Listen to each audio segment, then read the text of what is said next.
దేవుని స్తోత్రం కలుగుగాక. మొదటిగా మనకందరికీ కూడా ఈ శ్రేష్టమైన సమయాన్ని ఇచ్చిన ఆ దేవాదేవునికి వందనాలు చెల్లించుకుందాం. అలాగే కూడి వచ్చిన మీకందరికీ కూడా ప్రభువునామమున వందనాలు చెల్లిస్తున్నాను. చదవబడిన లేఖన భాగాలను మరొకసారి జ్ఞాపకం చేసుకుందాం. యోహాను సువార్త 6వ అధ్యాయం 16వ వచనం నుండి 21వ వచనం వరకు మరొక మారు చూద్దాం. సాయంకాలమైనప్పుడు ఆయన శిష్యులు సముద్రమునొద్దకు వెళ్ళి దోణి ఎక్కి సముద్రపు కద్దరినున్న కపెర్నహూమునకు పోవుచుండి. అంతలో చీకటి అయ్యను, కానీ యేసు వారి యొద్దకు ఇంకనూ రాలేదు. అప్పుడు పెద్ద గాలి విసరగా సముద్రము పొంగుచుండెను. వారు ఇంచుమించు 2 కోసుల దూరము దోణిను నడిపించిన తరువాత యేసు సముద్రము మీద నడుచుచు తమ దోణి దగ్గరకు వచ్చుట చూచి భయపడి, అయితే ఆయన నేనే, భయపడకుడని వారితో చెప్పాను. కనుక ఆయనను దోణి మీద ఎక్కించుకున్నటకు వారు ఇష్టపడేది. వెంటనే ఆ దోణి వారు వెళ్ళుచున్న ప్రదేశమునకు చేరెను. ప్రార్థించుకొని వాక్య ధ్యానంలోకి వెళ్దాం. పరిశుద్ధుడు పరిశుద్ధుడగు తండ్రి, నిత్యుడగు దేవా, సమాధానకర్త, స్తోత్రం స్తోత్రం స్తోత్రం తండ్రి. నీ బీదదాసునైనా నన్ను నాయన వాక్య పరిచయ నిమిత్తం నిలబెట్టినాయన మీరే మహిమ తెచ్చుకోమని వేడుకుంటున్నాం. తండ్రి దేవా, నా నోటికి బోరుగా ఉండి నన్ను నడిపించండి నాయన. చెప్పనబడు లేఖన భాగాలన్నిటిలోనూ నాయన మీ మహిమను కనపరచమని వేడుకుంటున్నాం. నా నోటికి బోరుగా ఉండి నడిపించి మీరే మహిమ తెచ్చుకోమని మా ప్రభువును రక్షకుడు నజరేయుడైన యేసుక్రీస్తు నామమున ప్రార్థించి వేడుకొంచున్నాము తండ్రి, ఆమేన్. దేవుని స్తోత్రం కలుగునుగాక. ప్రియమైన వాళ్ళరా, ఈ సందర్భాన్ని మనము చాలా చోట్ల చాలా సందర్భాల్లో ఎందరో దైవ సేవకులు చెప్తూ ఉండగా విని ఉంటాం. ఈ సందర్భం ఎటువంటిది అంటే, వారు దోణిలో ఉండగా గాలి విసిరింది, సముద్రము పొంగింది. అయితే ఎప్పుడైతే యేసు ప్రభువు వారు దోణిలోకి చేరుకున్నారో అప్పుడు గాలి నిమ్మనించింది, సముద్రం పొంగడం కూడా ఆగిపోయింది. ఇవి సువార్తల్లో మనం అన్ని చోట్ల చూస్తాం ప్రియమైన వాళ్ళ. అయితే ఇక్కడ నేను మీతో పంచుకోవాలనుకున్న అంశం ఏమిటి అని అంటే, నేనే అనే సందర్భాలు ప్రభు అయిన యేసుక్రీస్తు ఏ ఏ సందర్భాల్లో ఎక్కడెక్కడ చెప్పి ఉన్నారు, ఆ చెప్పిన సందర్భాల్లోని మర్మాలను మనం గ్రహించుకున్నటకు దేవుని ఆత్మ మనతో ఉండులాగున మనం అందరం కూడా ఆత్మానుసారమైన విధానంలో మనం అందరం వాక్యము ధ్యానం చేసుకుందాం. అయితే మీకు మరీ ముఖ్యంగా చెప్పడం ఏమిటంటే, నేను అనే మాట ఎవరమైనా చెప్పగలగాలి అని అంటే ఆ నేను అనే మాట యొక్క స్పష్టతను బట్టి వారి యొక్క ఆత్మవిశ్వాసాన్ని తెలియజేస్తుంది. ఇంకా నేను అనే సందర్భాలు ఎక్కడెక్కడ చెప్పబడుతుంది అని అంటే, సహాయము పొందిన వ్యక్తి ఆ సహాయం పొందింది నేనే అని చెప్పబడతాడు. అలాగే సహాయం చేసిన వ్యక్తి ఆ సహాయము చేసింది నేనే అని చెప్తారు. అయితే నేనే అని మీరు చెప్పిన సందర్భాల్లో మీకు ఏమైనా జ్ఞాపకాలు ఉన్నాయా? యేసు ప్రభు చెప్పిన విషయం గురించి నేను మాట్లాడడం లేదు, ప్రస్తావన చేయట్లేదమ్మా. మీరు ఎక్కడైనా ఎప్పుడైనా నేనే అన్న సందర్భాలను మీకు ఎప్పుడైనా తటస్థపడిందా? తటస్థపడి ఉంటే ఆ సందర్భాన్ని ఒక్కసారి జ్ఞాపకం చేసుకుని నేనే అని చెప్పబడడానికి, నేనే అని చెప్తున్న సందర్భాన్ని బట్టి మీ యొక్క ఆత్మ పరిస్థితి ఏమిటి, మీ యొక్క అక్కడున్న సందర్భం ఏమిటి, అక్కడ జరిగే విషయాలు ఏమిటి అనేది మీరు ఎన్నడైనా జ్ఞాపకం చేసుకున్నారా? ప్రియమైన వాళ్ళారా, నేను అనే మాట ఆత్మవిశ్వాసాన్నే కాకుండా స్వతంత్రతను కూడా తెలియజేస్తుంది. అలాగే ఎదుటి వ్యక్తి యొక్క స్థితిని బట్టి నీవు చేసిన సహాయం యొక్క స్థిరత్వాన్ని కూడా తెలియజేస్తుంది. అలాగే పరిపూర్ణతను కూడా తెలియజేస్తుంది. నీ యొక్క లక్షణాలను తెలియజేస్తూ నీవు ఎవరో ఎలాంటి వాడో అనే విషయాన్ని కూడా నేను అనే మాట, నేనే అనే మాట తెలియజేస్తున్నదని మీరు జ్ఞాపకం చేసుకోవాలి. ఎప్పుడైనా ఏ సందర్భంలో అయినా మీరు పాపంలో పడిపోతున్నానంటే ఆ పాపంలో పడిపోయిన వ్యక్తిని నేనే అని మీరు ధైర్యంగా చెప్పగలరా? లేదు, మీ పాపాల నుండి ఎవరైనా మిమ్మల్ని రక్షిస్తున్నారంటే ఆ పాపాల రక్షకుని నేనే అని ఎవరైనా మీతో చెప్పగలరా? ఒక్కసారి ఆలోచన చేయమని మనం చేస్తున్నాను ప్రియమైన వారు. నేనే అనే ఈ పదం యొక్క శ్రేష్టతను బట్టి ప్రభువైన యేసుక్రీస్తు ఎన్నో సందర్భాల్లో మనకు నేనే అనే మాటలను, నేను అనే మాటలను తెలియజేశాడు ప్రియమైన వారు. ఈ దినాన నేనే అనే మాటను ఆయన ఎన్నో చోట్ల ఎన్నో సందర్భాల్లో మనకు తెలియజేశాడు. వాటిలన్నిటినీ మనము జ్ఞాపకం చేసుకుందాం ప్రియమైన వాళ్ళ. అయితే ఇక్కడ మనం గమనించినట్లయితే ప్రభువైన యేసుక్రీస్తు వారితో ఏమంటున్నాడు? నేనే భయపడకుడి అన్నాడు. అంటే భయపడకుండా ఉండడానికి ఈయన నేనే అని చెప్తున్నాడంటే ఎదుటి వ్యక్తి ఎవరో కనుక్కున్నారా? కనుగొని ఉండాలన్నా? వీళ్ళు స్వరాన్ని బట్టి ఏం చేస్తారు? చాలామంది మనిషిని గుర్తుపడతారు. అయితే ఒకే కుటుంబంలో ఉన్న వ్యక్తులకు ఆల్మోస్ట్ మగ పిల్లలకైతే అందరికీ కూడా తండ్రి రాని స్వరము వస్తుంది. అలాగే తల్లి రాని స్వరము ఆడపిల్లలకి వస్తుంది. అవునా కాదమ్మా? నిజమేనా ఈ మాట? పోలికలు వస్తాయి. మరి నేనే అని ధైర్యంగా చెప్పిన ఆయనను వీరు శిష్యులు గుర్తించగలిగారు అంటే ఏమిటి అక్కడ విషయం? ఒక సందర్భంలో మనం మత్తయి సువార్తలో గమనించినట్లయితే భూతము అని వారు భయపడినట్లుగా మనము చూస్తాం ప్రియమైన వాళ్ళ. భూతము అంటే మామూలుగా నీటి మీద నడుస్తూ గాలిలో తేలియాడుతూ వస్తుందంటే సహజంగా అనుకునేది ఏమిటి అంటే భూతమని అని అనుకుంటారు. ఎవరైనా మానవులు నీటి మీద నడవగలరా? ఈ నీటి మీద నడవగలగనే శక్తి దైవత్వాన్ని సూచిస్తుంది.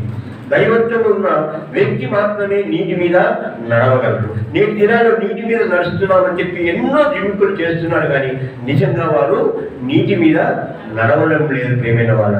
పిల్లలు కూడా చెప్పారు కదా వాక్యాల్లో, ఆ సందర్భాలను 7 అద్భుతాలు చేసిన దేవాదేవుని యొక్క వాక్యాలను కూడా మనము చెప్పుకున్నాం. అమ్మగారు కూడా ప్రార్థనలో కొన్ని విషయాలను, ఈ అంశం యొక్క కొన్ని విషయాలను లక్ష్మీదేవి మేడం గారు వాక్యంలో ప్రార్థనలో ఉచ్చరించారు ప్రియమైన వాళ్ళ. అయితే మీకందరికీ నా విన్నపము అంటే, నేను అనే సమయంలో ఆయన నిన్ను భయపడకుండా చేస్తే అభయహస్తాన్ని నీకు ఇస్తున్నాడు, అభయాన్ని నీకు ఇస్తున్నాడు. నీవు భయపడవద్దు అంటే ఏ విషయంలోనైనా, ఎటువంటి స్థితిలోనైనా నీవు భయపడవద్దు అని దేవుడు నీకు తెలియజేస్తున్నాడు ప్రియమైన వాళ్ళ. అయితే పేతురు నేను నీతో పాటు నడుస్తానయ్యా నీళ్ళ మీద అన్నప్పుడు కొద్ది దూరం మాత్రం నడిచి పడిపోయిన స్థితిని కూడా మనము ఇదే సందర్భంలో చూస్తాం ప్రియమైన వాళ్ళ. అయితే మన మానసిక స్థితిని బట్టి నేనే అని ఆయన నీకు చెప్తున్నప్పుడు నీ యొక్క విశ్వాసాన్ని కూడా నీవు గమనించుకోవాలన్నది ఈ దేవుని వాక్యం మనకు సెలవిస్తుంది ప్రియమైన వాళ్ళరా. ఇలా మనం చూసినట్లయితే ప్రియమైన వాళ్ళరా, నేనే అనే పదము స్వీయ గుర్తింపును కూడా తెస్తుంది. నీవు ఎవరో ఎదుటి వ్యక్తికి తెలియజేయడానికి కూడా నేనే అనే మాట గుర్తింపు కాబట్టి మాటగా ఉంది ప్రియమైన వాళ్ళరా. అలాగే మనం చూసినట్లయితే ప్రియమైన వాళ్ళరా, బాధ్యత, నిజాయితీ, ధైర్యం, పరిపూర్ణత, వ్యక్తిత్వము, తన యొక్క శక్తి సామర్థ్యాలు కూడా నేనే అనే మాటలో కనబడుతూ ఉంటాయి. ఒక్కొక్క దాన్ని వివరించాలంటే సమయం సరిపోదు, కానీ ప్రియమైన వారరా నేనే అనే పదములో ఒక పరిపూర్ణత కనపడుతుంది. ఆయన యొక్క వ్యక్తిత్వం యొక్క సామర్థ్యం తెలుస్తుంది, శక్తి సామర్థ్యాలు తెలుస్తాయి, వ్యక్తిత్వం యొక్క గుణగణాలను మనకు ఇక్కడ తెలియజేయబడుతున్నాయి. అయితే చాలా ముఖ్యముగా పరిశుద్ధ లేఖనాల్లో ఆయన చాలా చోట్ల నేనే అని పదాలను, నేనే అనే మాటలు ఎన్నోసార్లు ఉపయోగించినట్లుగా మనము చూస్తున్నాం. మొట్టమొదటిగా ఒకసారి చూద్దాం. ఇదే యోహాను సువార్తలోని 6వ అధ్యాయం 35వ వచనాన్ని చూడండి. యోహాను సువార్తలోనే అన్ని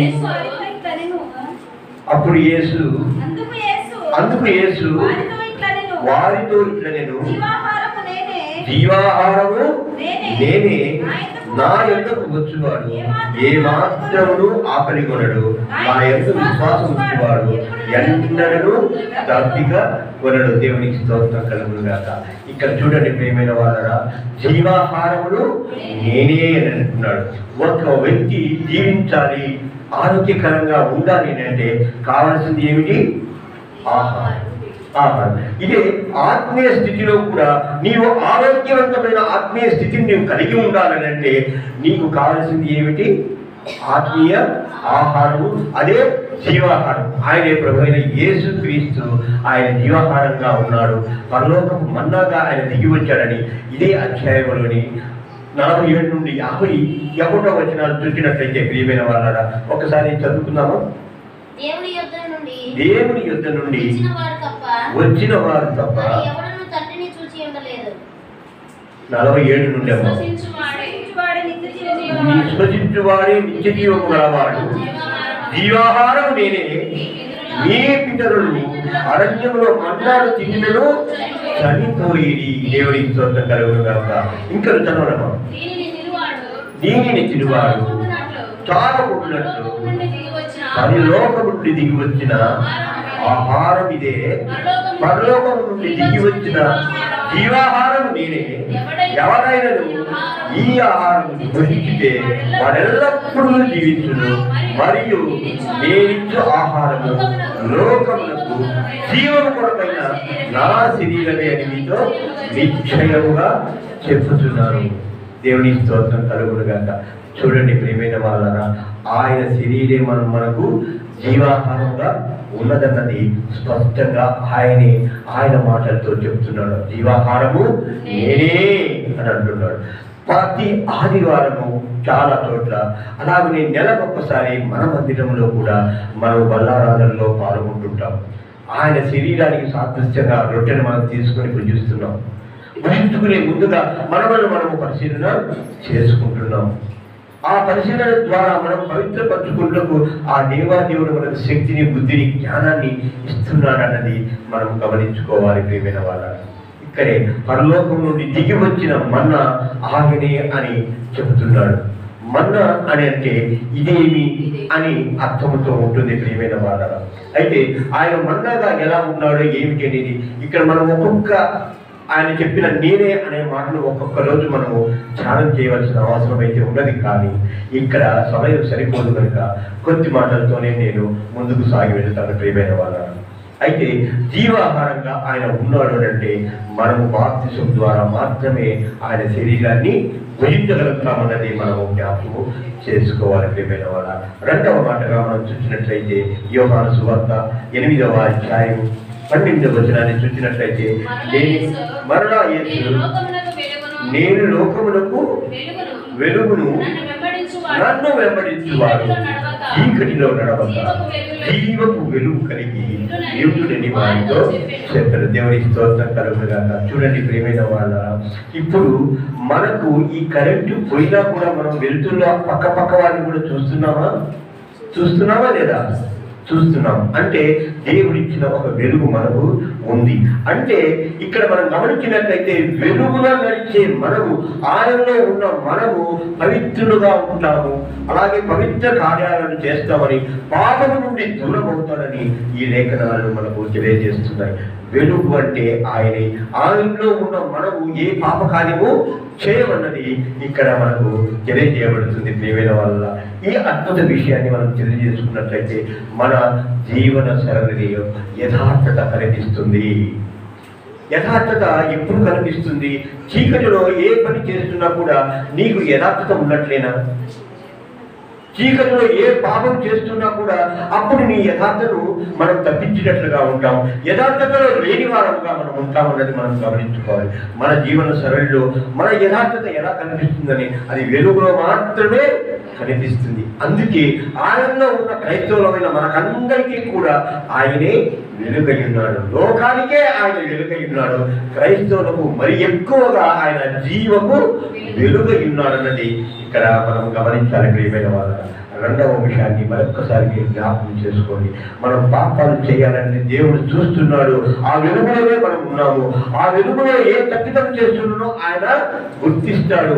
అక్కడి నుండి మనల్ని శిక్షిస్తాడన్నది మనము గమనించాలని ఈ లేఖన భాగాలు తెలియజేస్తున్నాయి. అలాగే మూడవ అంశాన్ని మనం చూసినట్లయితే యోహాను సువార్త 8వ అధ్యాయము 8-9 వచనాలు చూసినట్లయితే ప్రియమైన వాళ్ళ మరణ వంగి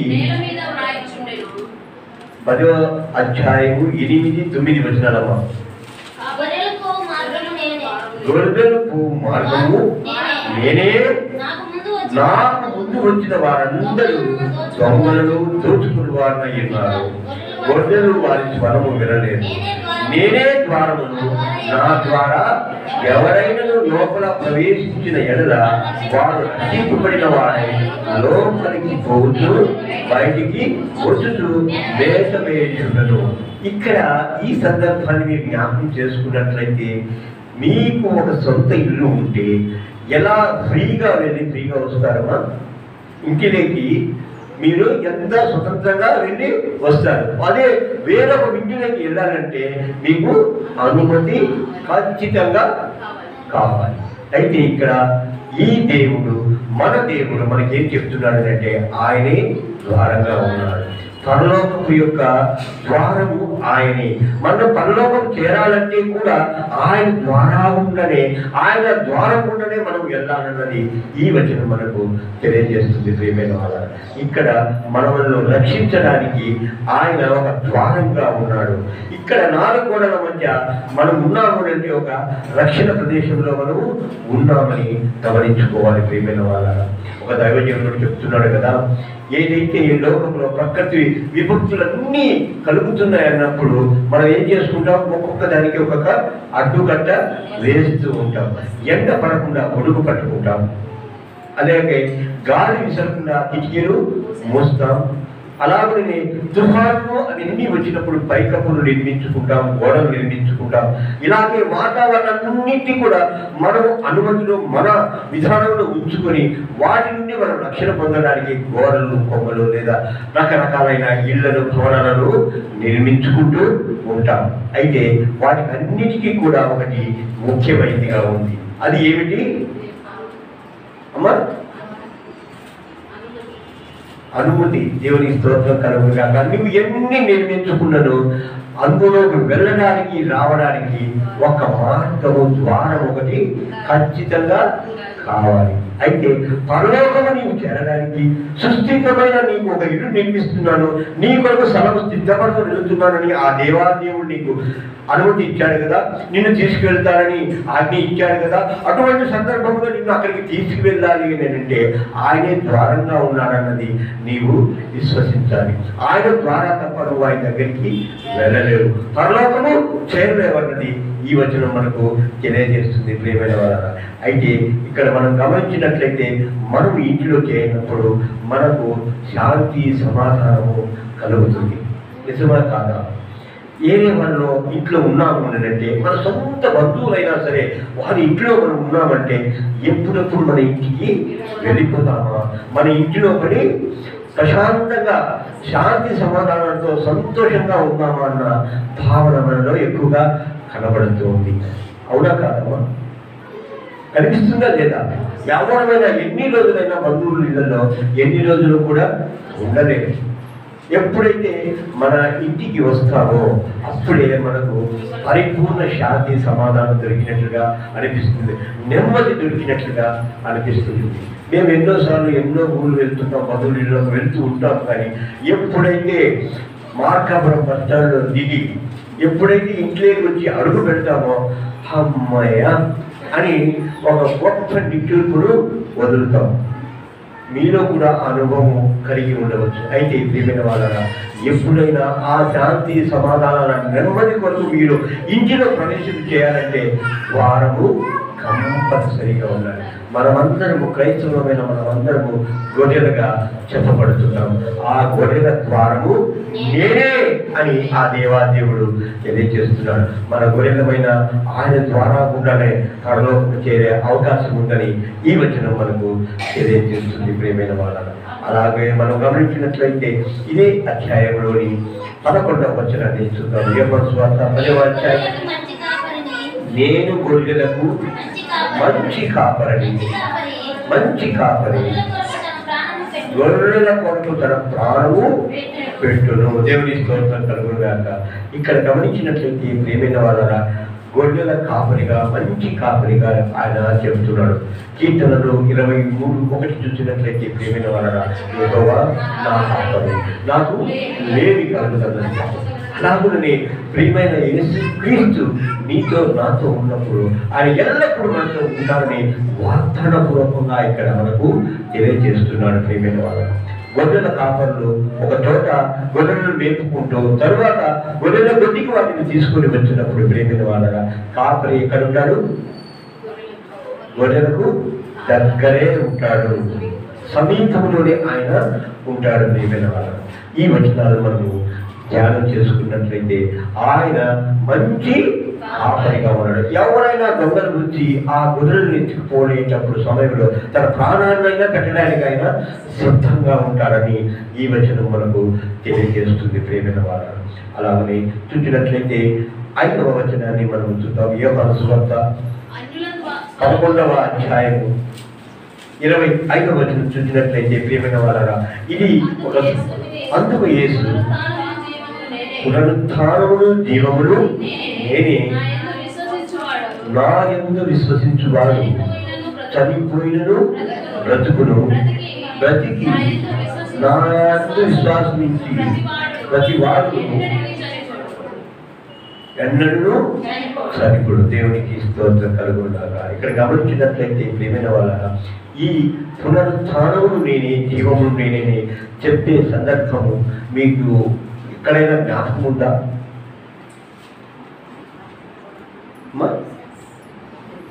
ఈ సందర్భము ఈ యోహాను సువార్త 11వ అధ్యాయము సందర్భము ఏదైనా నీకు గుర్తు ఉందా?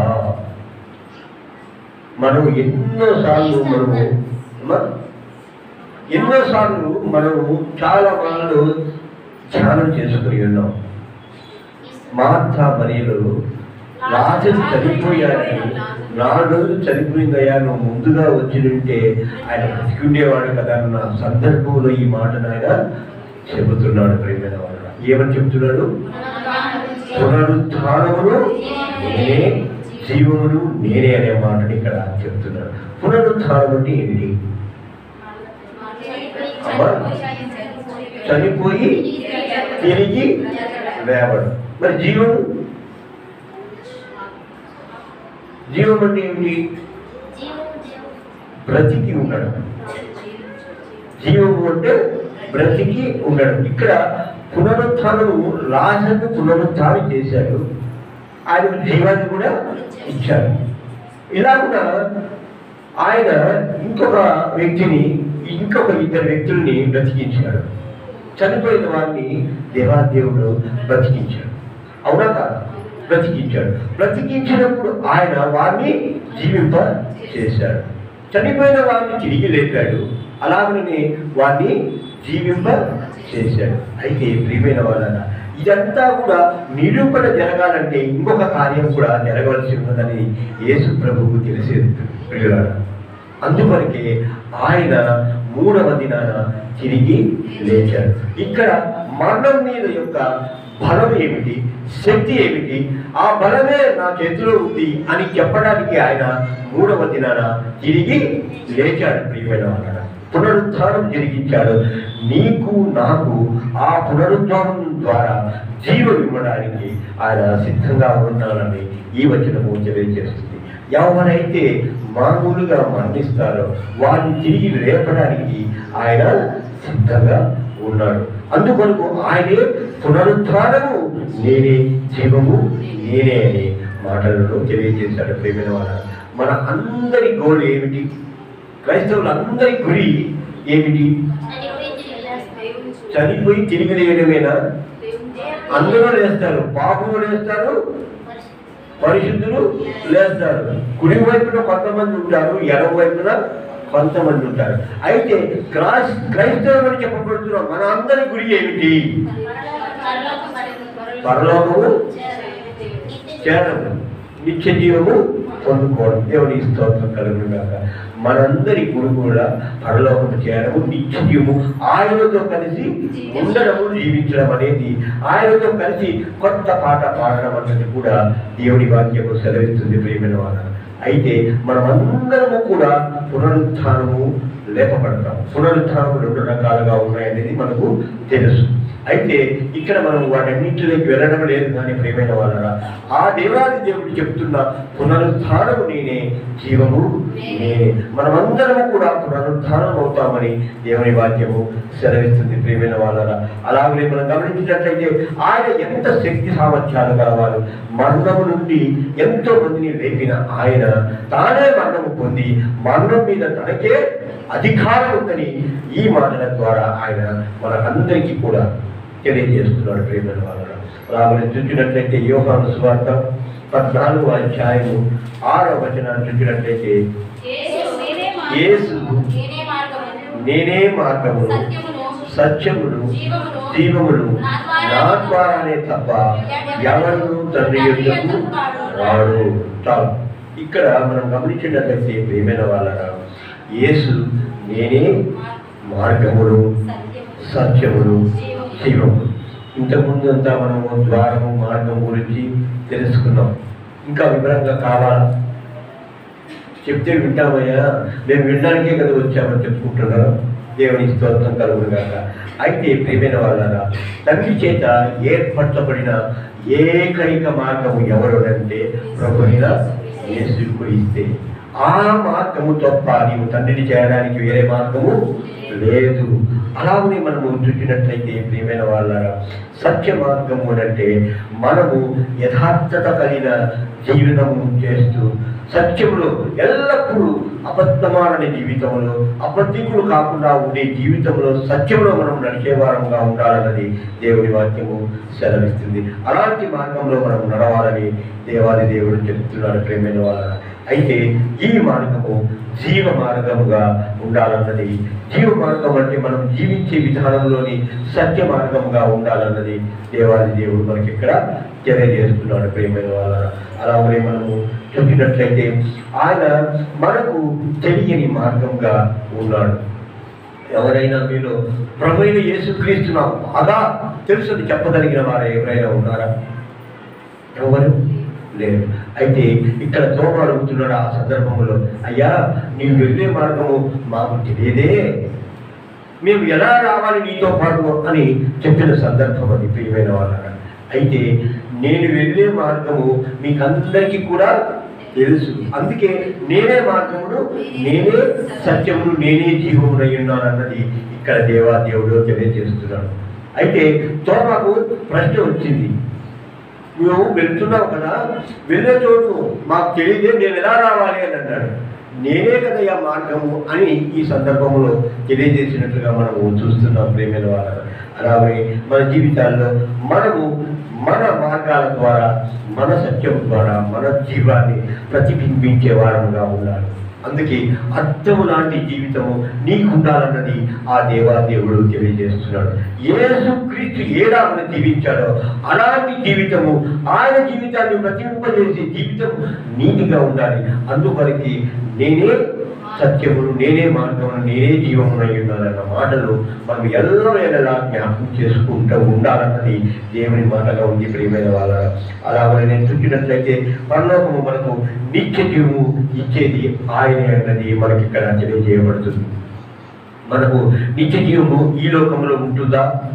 ఎవరైనా ఈ లోకంలో కొద్ది కాలము జీవించి మరణిస్తారు. ఒకవేళ బ్రతికి ఉంటే ఒక 200 సంవత్సరాల వరకు ఏమైనా జీవిస్తారో ఏమో తెలియదు, కానీ 100 సంవత్సరాలు అయిన తర్వాత వారు జీవించి ఉన్నారో లేదో కూడా మనకు తెలియకపోవచ్చు. ప్రియమైన వాళ్ళ అయితే నిత్యం ఉండే ఆ దేవాదేవుని యొక్క నిత్య జీవాన్ని మనం పొందుకోవాలని ఆ దేవాదేవుడు మనకు తెలియజేస్తున్నాడు. ప్రియమైన వాళ్ళ అలాగనే 7వ మాటను మనం చూద్దాం. యోహాను సువార్త 15వ అధ్యాయము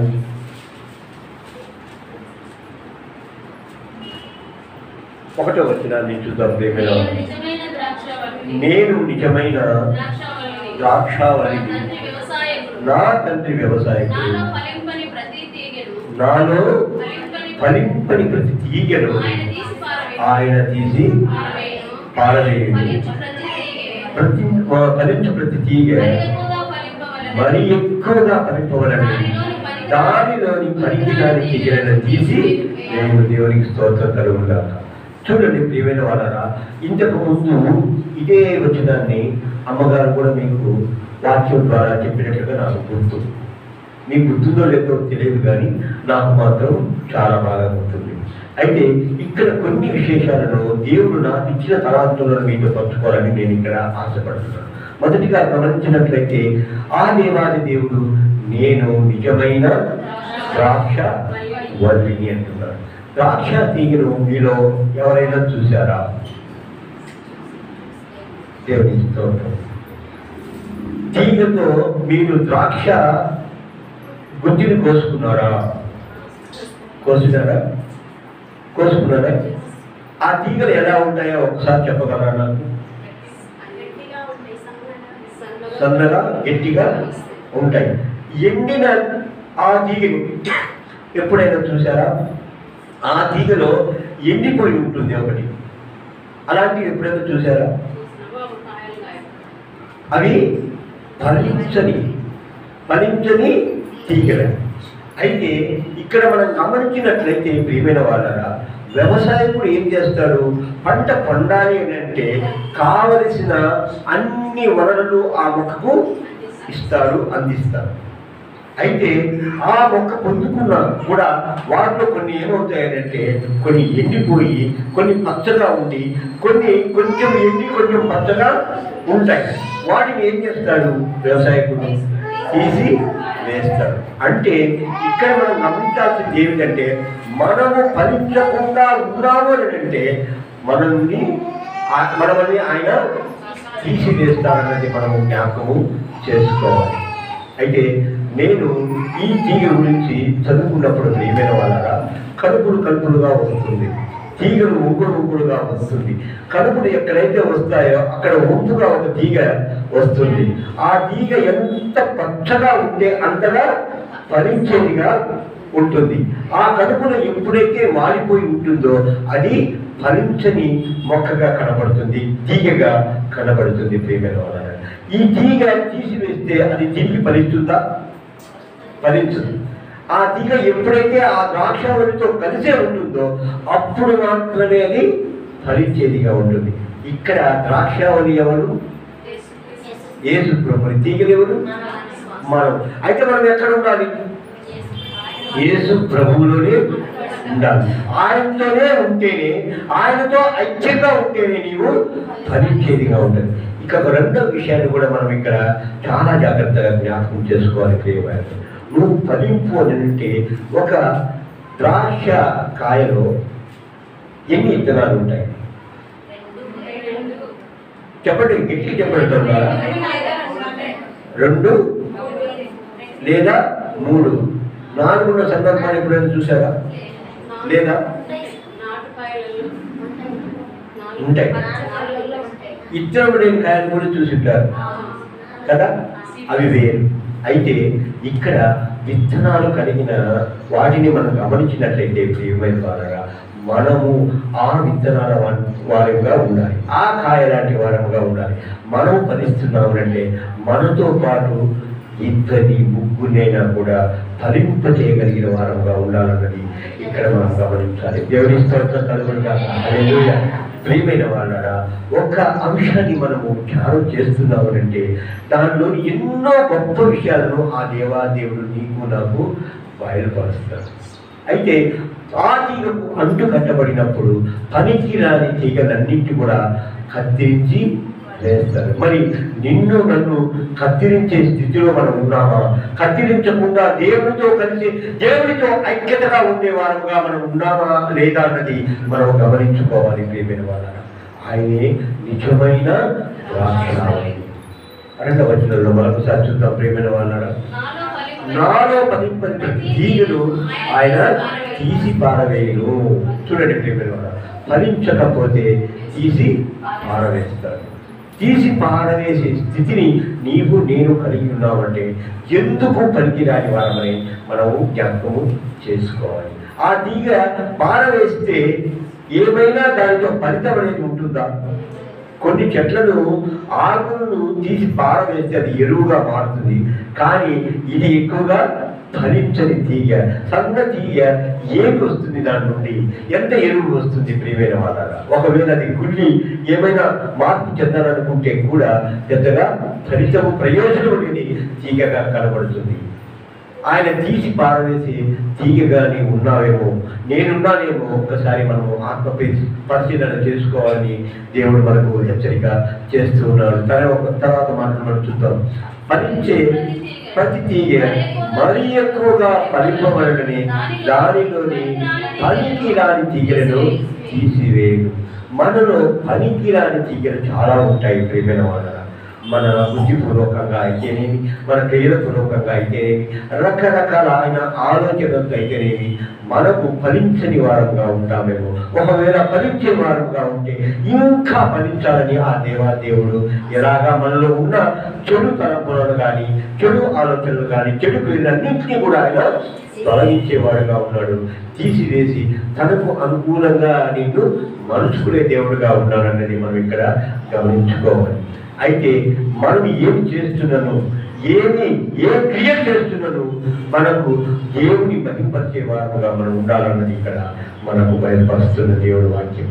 అయితే నీవు స్వార్థికురాలుగా కూడా ఉండాలన్నది ఈ వచనం ద్వారా తెలియజేయబడింది. నువ్వు ఫలించాలి అని అంటే నీ ఒక్కదాని వలనే ఫలింపు రాదు ప్రియమైన వాళ్ళ. ఒక కాయ ఉంది అని అంటే ఆ కాయ తిన్న తర్వాత మనము ఆ ఇద్దరు అలాగే పక్కకు పడేస్తే దానివల్ల ఏదైనా ప్రయోజనం ఉంటుందా? ఎప్పుడైతే అది భూమిలో నాటబడి ఆ విత్తనం చనిపోయి తిరిగి మొలకెత్తి ఒక చెట్టులాగా తయారై ఎప్పుడైతే ఫలిస్తుందో ఆ ఫలింపులోనే గొప్ప శక్తి ఉందన్నది మనకి ఇక్కడ తెలియజేయబడుతుంది ప్రియమైన వాళ్ళ.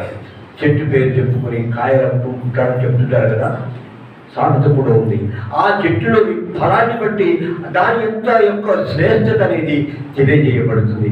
ఇక్కడ కూడా ఆ ద్రాక్షావళికి మనం ద్రాక్ష పళ్ళు లాంటి వారము. ఆ పండు ఎంత స్వీట్గా ఉంటే, ఎంత శ్రేష్టమైనదిగా ఉంటే, ఎంత బలిష్టమైనదిగా ఉంటే, ఎన్ని ఇద్దరాలు కలిగి ఉన్నదో, ఎన్ని ఆత్మలు రక్షింపగలదో ఆ ఆత్మలను బట్టి నీ యొక్క ఫలింపు ఆ దేవాదేవుడు చెప్తున్నాడు ప్రియమైన వాళ్ళ.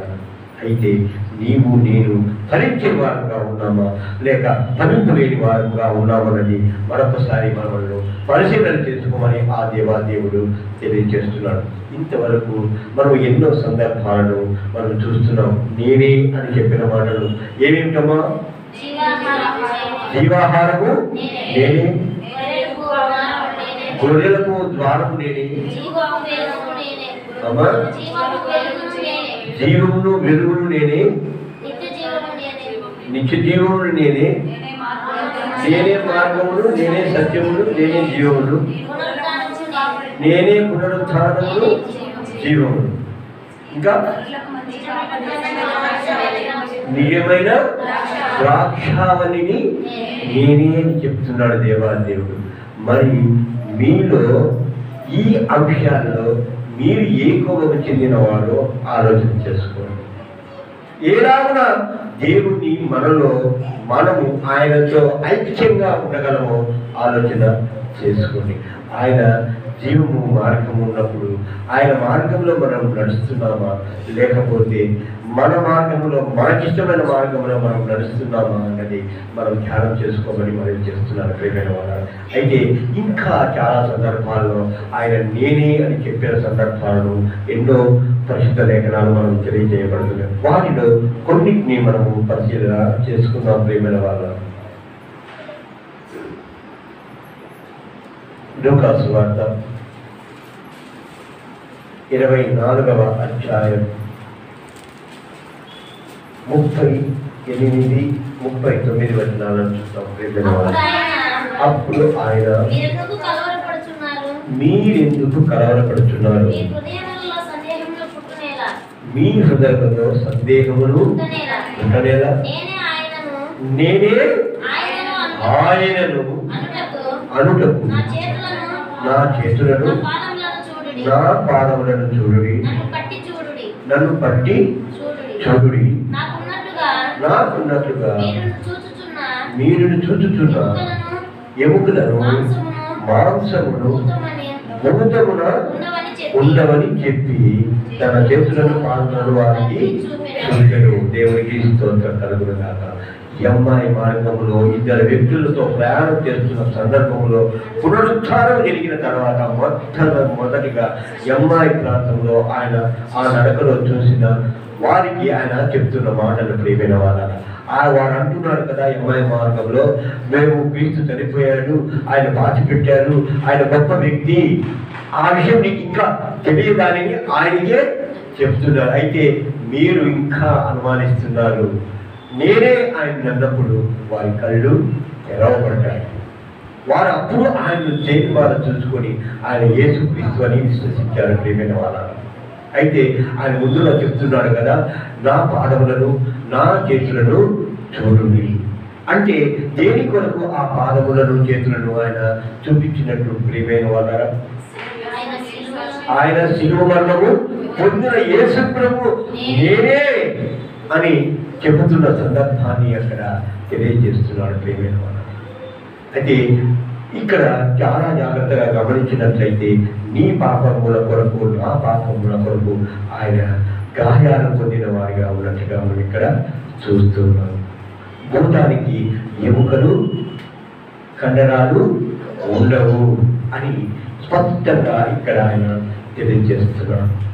అయితే పునరుత్థానం పొందిన తర్వాత పునరుత్థానం యొక్క శక్తి ఎలాంటిదో ఆయన ఆ ఇద్దరికి కనపరిచాడు ప్రియమైన వారు.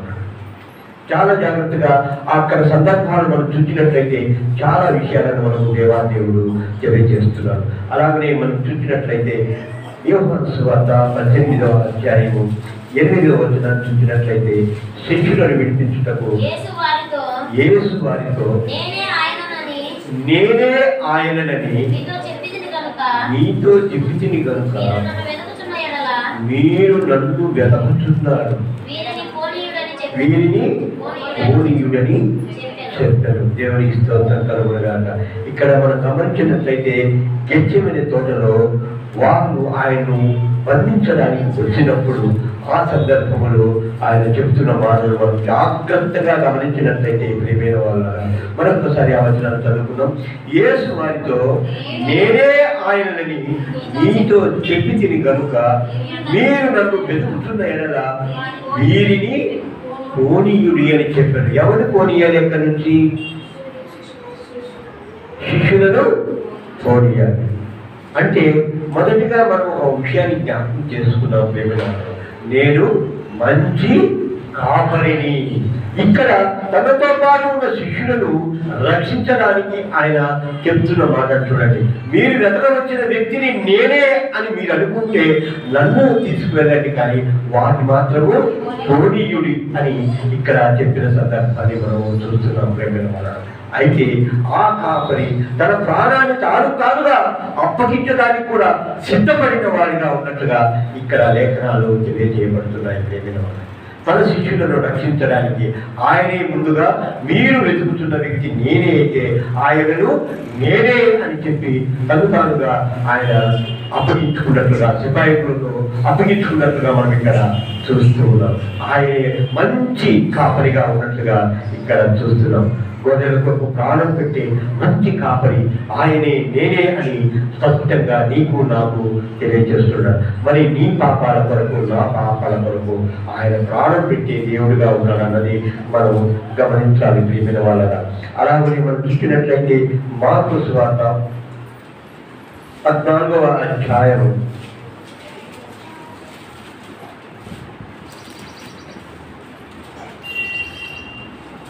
62వ వచనాన్ని చూద్దాం ప్రియమైన వాళ్ళ. యేసు అవును నేనే, మీరు మనుష్య కుమారుడు సర్వశక్తిమంతుని కుడి పార్శ్వమున కూర్చుండుటయు ఆకాశం మేఘాలుడై వచ్చుటయు చూపించని చెప్పారు. దేవునికి స్తోత్రం కలుగునుగాక. ప్రియమైన వారరా, ఈ సందర్భాన్ని మీరు ఒకసారి మనం జ్ఞాపకం చేసుకున్నట్లయితే పిలాతు దగ్గర ఆయన నిలబడుకున్న సందర్భాన్ని, పిలాతుకు ముందుగా నిలబడుకునే సందర్భాన్ని మనం ఇక్కడ మనం చూడొచ్చు. ఏమిటంటే ప్రియమైన వారరా, ఆయన నీవు రాజకుమారుని ఆయన చేత ఒప్పించగలిగితే రాజకుమారుడు దేవుని కుమారుని చెప్పబడతాడు. ఆ దేవుని కుమారుని ఈయన చెబుతున్నాడు కనుక ఈయన నిందారోపణను మనం చేయొచ్చు, దేవుడిని దూషిస్తున్నాడని మనం నిందారోపణ చేయొచ్చు అని ఆ సందర్భంలో పరిసయ్యులు శాస్త్రులు అందరూ కూడా ఆయన చేత ఆ మాట చెప్పించడానికి క్రీస్తువు నీవేనా అని అంటాడు. క్రీస్తువు నీవేనా అన్నప్పుడు నిజమైన క్రీస్తు ఆయనే అయినప్పుడు, మెస్సయ్య ఆయనే అయినప్పుడు ఏమని చెప్తారమ్మా? నేనే ఆయనను అని చెబుతున్నాడు ప్రియమైన వాళ్ళారా. అయితే ఇదిగో చూడండి, ఆయన నేనే దేవుని కుమారుడు అని చెప్తున్నాడు, క్రీస్తును నేనే అని చెప్తున్నాడు. కనుక ఇక్కడ నుంచి ఏమి విచారణ చేయాల్సిన పని లేదు, ఈయనకు శిక్ష విధించండి, మరణ శిక్ష విధించండి అని చెప్పి అక్కడ ఉన్న వారందరూ కూడా ఆయన మీద నేరారోపణ చేసినట్లుగా మనం చూస్తాం ప్రేమైన వాళ్ళ. నేనే మెస్సీని అని చెప్పిన సందర్భం కూడా ఇంకొకటి ఉంది. ఎక్కడమ్మా? ఆయనను నేనే అని చెప్పిన సందర్భం కూడా ఉంటుంది. యోహాను శిష్యులు పంపించినప్పుడు ఆయన భయపరచుకోలేదు. కానీ ప్రియమైన వాళ్ళ, ఆయన నువ్వేనా ఆయన ఎన్నో అడిగినప్పుడు వచ్చి చూడు అని చెప్పాడు. అక్కడ ఉన్న సందర్భాలన్నింటినీ కూడా మీరు ఆయన దగ్గరికి పోయి వివరించండి యోహాను అని చెప్పాడు. అలాగనే సమరయ స్త్రీతో 4వ అధ్యాయం 25వ వచనంలో ఒక మాట చెప్పాడు. ఏమని చెప్పాడు? ఆ మెస్సేను, మీరు వెతుకుతున్న మెస్సేను నేనే అని చెప్పిన సందర్భాన్ని మనము జ్ఞాపకం చేసుకోవచ్చు ప్రేమైన వాళ్ళ. ఇక్కడ మెస్సేగా ఆయన నేనే అని చెప్తే నిందారోపణ చేసి ఆయన మరణాన్ని అప్పగించినట్లుగా మనం ఇక్కడ చూస్తున్నాం ప్రేమైన వాళ్ళ. అలాగే ఇంకొక శ్రేష్టమైన వచనాన్ని చూసి మనము వాక్యాన్ని ముగించుకున్నాం. ప్రకటన గ్రంథం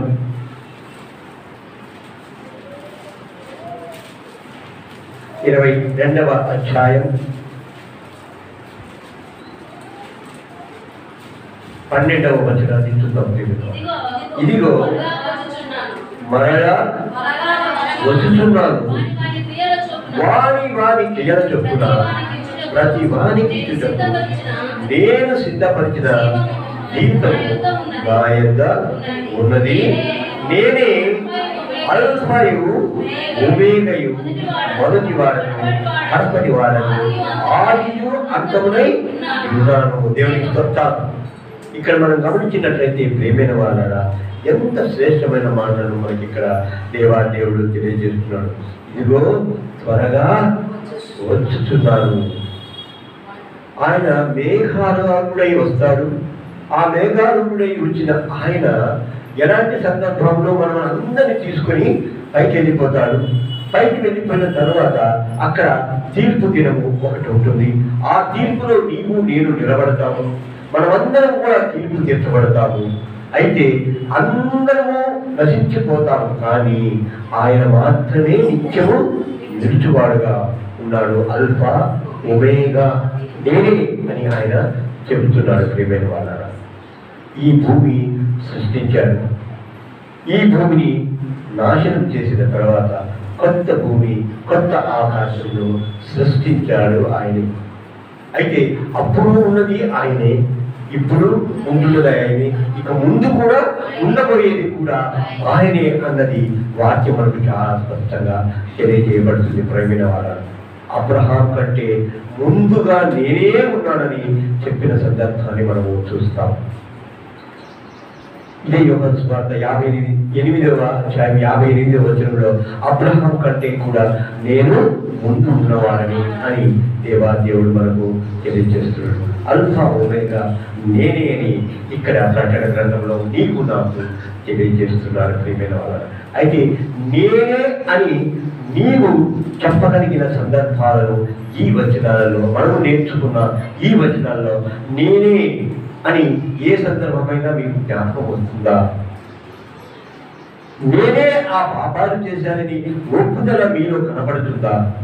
నేనే ఆ పాపాలకు మూలకారకుడిని, ఆ పాపాల నుండి రక్షించగలవాడు నీవే తండ్రి అని చెప్పి ఎన్నడైనా ప్రార్థించగలిగిన శక్తి నీకు నాకు ఆ దేవాదేవుడు ఇస్తాడు కదా.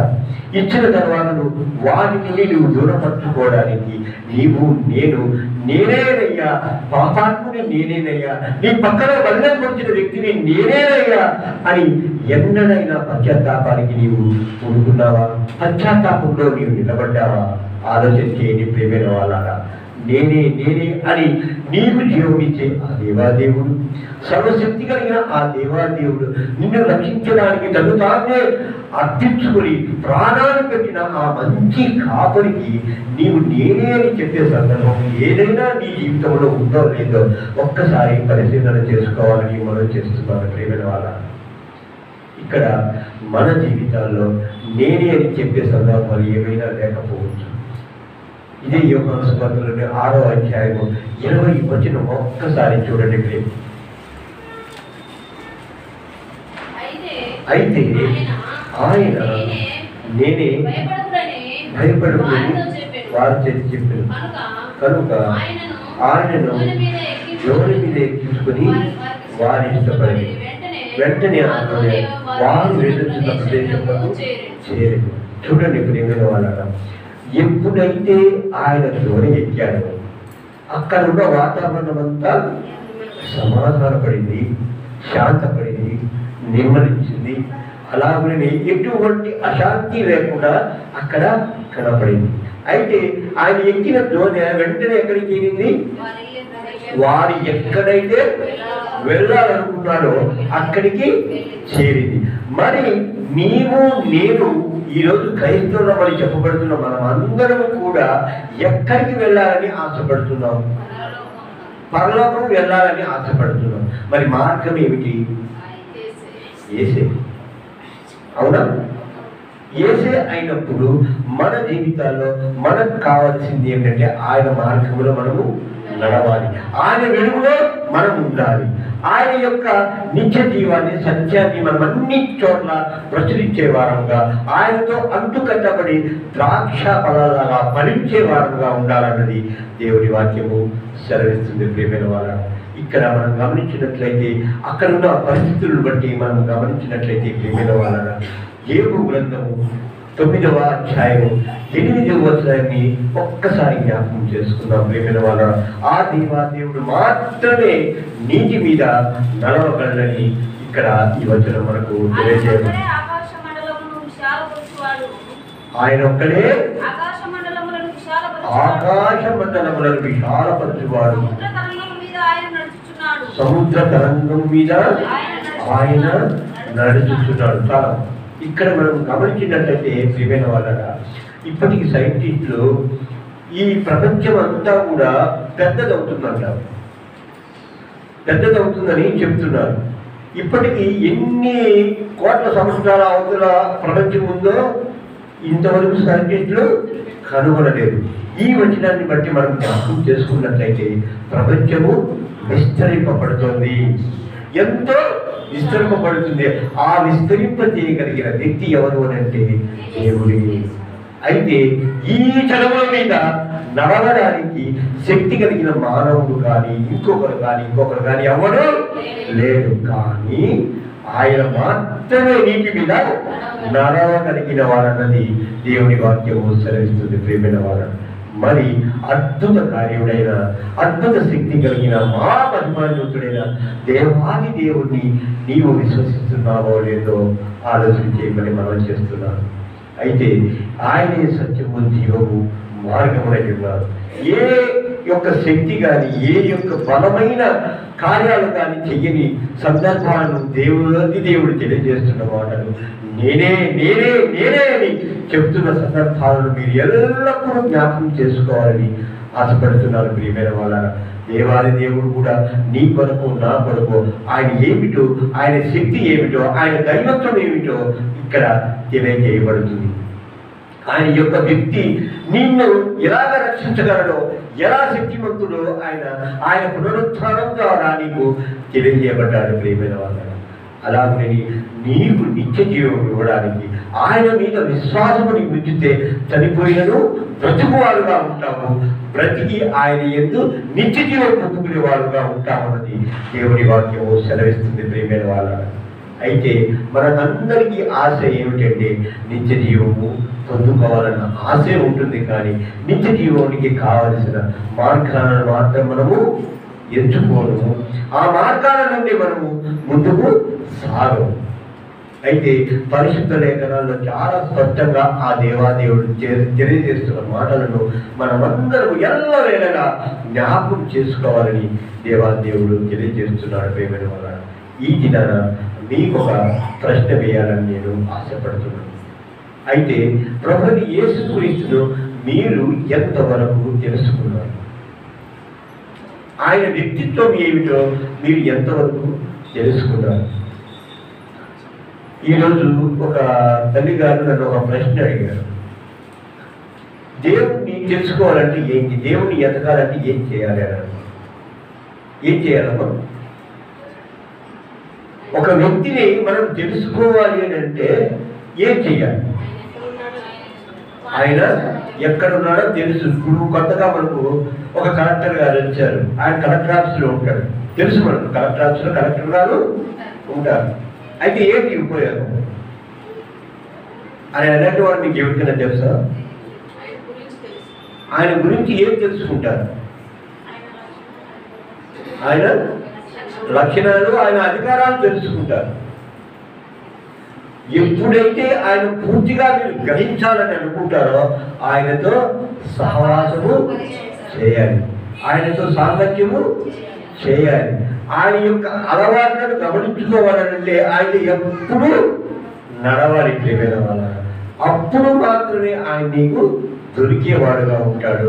అప్పుడు మాత్రమే నువ్వు ఆయన తెలుసుకుని ఆయన ఏమి నువ్వు చేయాలో, నీకు ఆమె ఏం చేయాలో, ఆయన ఏం చేయాలో తెలుస్తుంది. నిజమా కాదా?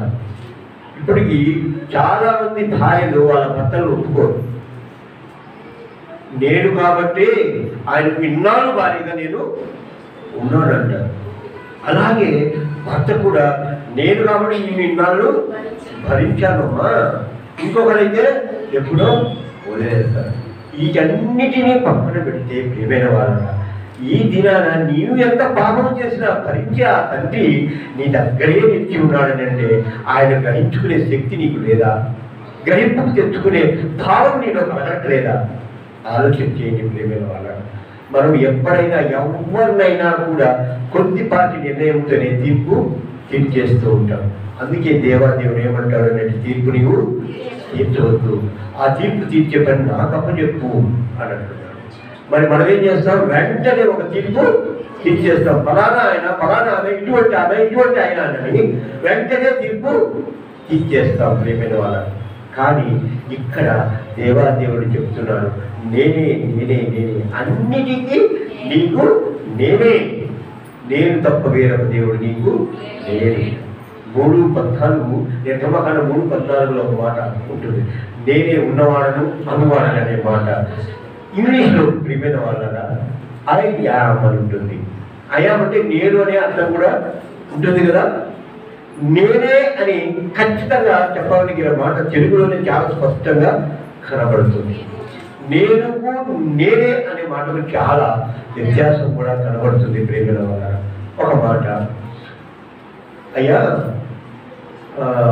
ఒక ఆయనకు 100 రూపాయలు నేను దానం ఇచ్చాను, నేనే, ఆయనకు 100 రూపాయలు ఇచ్చింది నేనే అనే మాట భావము, నేనే ఆయనకు 100 రూపాయలు ఇచ్చేనే భావము తేడాగా ఉంటుందా?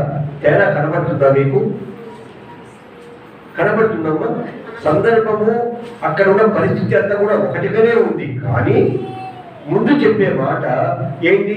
ఆయనకు 100 రూపాయలు ఇచ్చింది నేనే, నేనే ఆయనకు 100 రూపాయలు ఇచ్చానన్నప్పుడు తేడా కనబడుతుందా లేదా? కనిపిస్తుందా? ఆలోచన చేసి మీరు ముందుకు సాగాలని మనం చేస్తున్నారు. అయితే ప్రియమైన వాళ్ళ, దేవుని విషయంలో దేవుణ్ణి మీరు ఎప్పుడు కూడా వెన్నంటి ఉండాలి. ఆయన మీతో ఉండాలన్నా ఆయనతో సహవాసాన్ని మీరు ఎప్పుడు ఆకాంక్షించేవారుగా, కోరుకునేవారుగా ఉండాలని దేవాదేవుడు మీకు ఈ దినాన హెచ్చరిక చేస్తున్నాడు. ఎప్పుడైతే దేవుని వాక్యము మీలో నిలుస్తుందో, ఆయనను ప్రేమించేవారుగా ఉన్నట్లయితే ఆయన కట్టడలను, ఆయన చుట్టూలన్నీ కూడా తుచ్చా తప్పకుండా పాటించి మీరు పరలోకం పొందేవారుగా ఉంటారన్నది దేవుని వాక్యము సెలవిస్తుంది. ఇంతవరకు దేవుడు మీతో నాతో మాట్లాడినందుకు దేవాదేవుడికి వందనాలు చెల్లించుకుందాం. ఈ వాక్యం ద్వారా దేవుడు మనల్ని అందరినీ బలపరిచి ఆయన పరలోకంలో మనం చేర్చుకుంటూ ప్రార్థన చేసుకుందాం. పరిశుద్ధుడు పరిశుద్ధుడు తండ్రి, నిత్యుడవు దేవా, సమాధానకర్త, స్తోత్రం స్తోత్రం స్తోత్రం చెల్లిస్తున్నామయ్యా. తండ్రి దేవా, మేము ఎప్పుడునైనా పాపమై ఉండగా ఆ పాపత్వమైన మేమునైనా మీ పాపము, మా పాపాలను మీరు విచారణ వేసుకొని తండ్రి, మీరు మా కొరకు మరణించినైనా మా పాపాలను శుద్ధులు చేసుకునైనా మిమ్మల్ని మీరు అప్పగించుకున్నారు తండ్రి. మీకు చేస్తూ తండ్రి దేవా, ఆ పాపాలను చేసింది నేనే అని ఒప్పుకోను మా జీవితాల్లో జరిగించుకుంటూ కావలసిన శక్తి బలాన్ని మాకు దయచేయమని వేడుకుంటున్నాం నాయన. మా జీవితాల్లో మీరే జీవముగా ఉండి నిత్య జీవం ఇచ్చేది మీరేనని మేము నమ్ముటకు మా విశ్వాసాన్ని కూడా బలపరచమని వేడుకుంటున్నాం తండ్రి. ఇక్కడ కూడి వచ్చిన ప్రతి ఒక్కరిలో ఆత్మీయ కార్యాన్ని జరిగించిన ఆయన, ప్రతి ఒక్కరూ నాయన మీ మార్గంలో నడిచి మీ సన్నిధానంలో నిలుచుకునే భాగ్యాన్ని మాకు ప్రసాదించమని మా ప్రభువును రక్షకుడు నజరేయుడైన యేసుక్రీస్తు నామమున ప్రార్థించి వేడుకుంటున్నాము తండ్రి. ఆమేన్.